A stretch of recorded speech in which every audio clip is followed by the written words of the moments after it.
everyone, welcome to Ibdp Biology. Today we start our first topic, Intro to Cell, and our main focus is going to be about the cell discovery, and how scientists actually form the cell theory. Let's get started.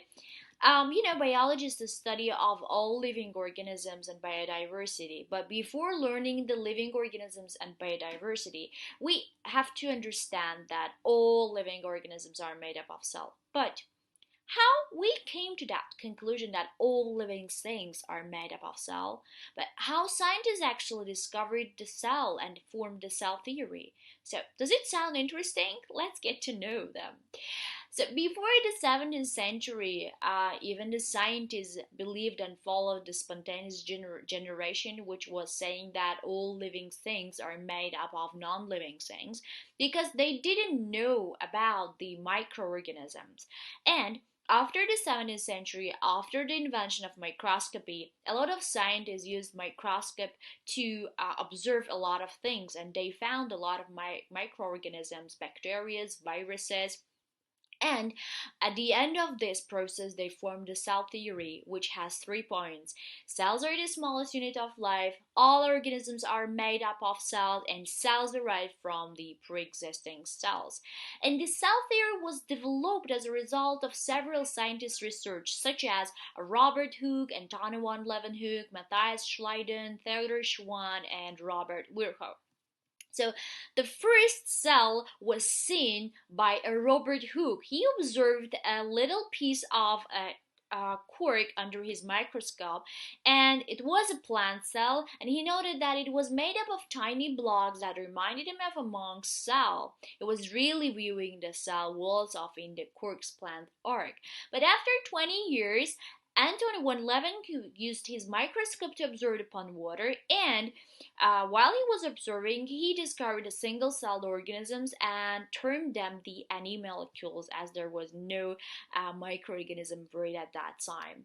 And in 1838, Schleiden and Schwann, both German, in different parts of the Germany, they observed plant and animals. So they came to conclusion that plant and animal cells and their parts are made up of cells. But they didn't know about how cells actually arise. But Robert Virchow was a German doctor who observed the cell division, and he proposed that cells arise from the pre-existing cells. And this contradicted the idea of a spontaneous generation, which was prevalent at that time. So the cell theory has got 3 points. Cells are the smallest unit of life. All organisms are made up of cells, and cells arise from pre-existing cells, which is really important. These 3 points are going to be very. So we say that all cells arise from pre-existing cells. Cells are the smallest unit of life, and so organisms are made up of one or more cells. But there are some exceptions to the cell theory, such as striated muscles. So challenges the idea that a cell has one nucleus or multinucleated. This does not conform to the standard view of small single nuclei within a cell. Muscle cells have more than one nucleus per cell, and those cells are very long, which doesn't fit into the cell theory, because we say that cells are the smallest unit, but here we see that striated muscles are very long and multinucleated. The second exception is the acetobularia. So acetobularia is a giant algae, is a single-celled organism that challenges both the idea that cells must be simple in structure and small in size, and as a comparison in size the human blood cells.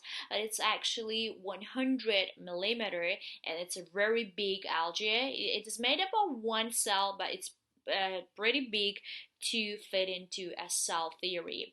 Another exception is the fungal hyphae, which is very large with many nuclei and a continuous cytoplasm. A tubular system of hyphae form dense networks called mycelium, which doesn't also fit into the cell theory.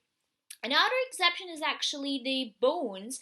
There are some cells that secrete materials outside of the cell membrane, and these secretions solidify and dominate the structure.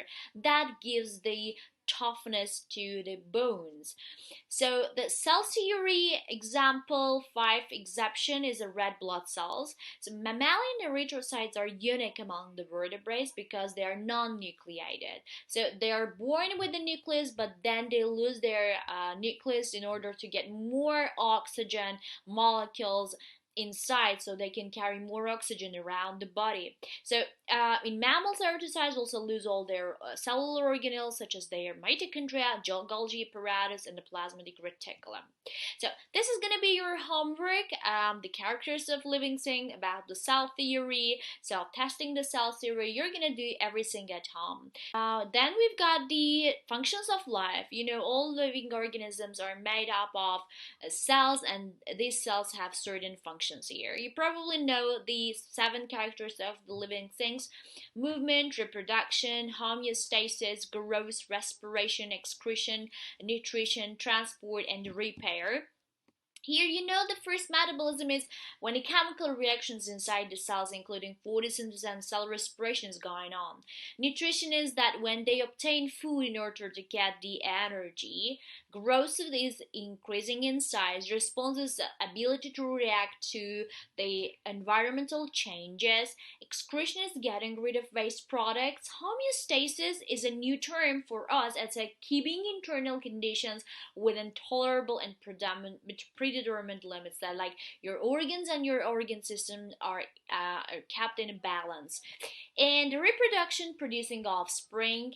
Here we've got investigation of the functions of the chlorella and permucium. Even unicellular organisms have certain functions of life, such as chlorella has the exertion, like excretion, metabolism, nutrition, reproduction, response, and homeostasis growth processes, which is going on there, such as in excretion, the plasma membrane controls the entry and exit of the substances. In metabolism, metabolic pathways happens in the cytoplasm. Nutrition happens inside the chloroplast to provide the algae with food. Grows after consuming and assimilating biomass from food, the algae will get larger until it divides. A homeostasis is a contractile vacuole that fill up with water and then expelled through the plasma membrane. Response is that cilias of the chlorella moves to the algae in response to the changing environment, for example towards the light, to make photosynthesis processes. And reproduction by binary fission is actually divide into 2 daughter cells. As you see here, the chlorella are unicellular green algae found in marine environments, and it has 7 characteristics of life. Then we have the paramecium. So it also has the 7 characteristics of living things. Again, the homeostasis, response, reproduction, growth, nutrition, metabolism, and excretion processes here. So let's look at the paramecia under the microscope.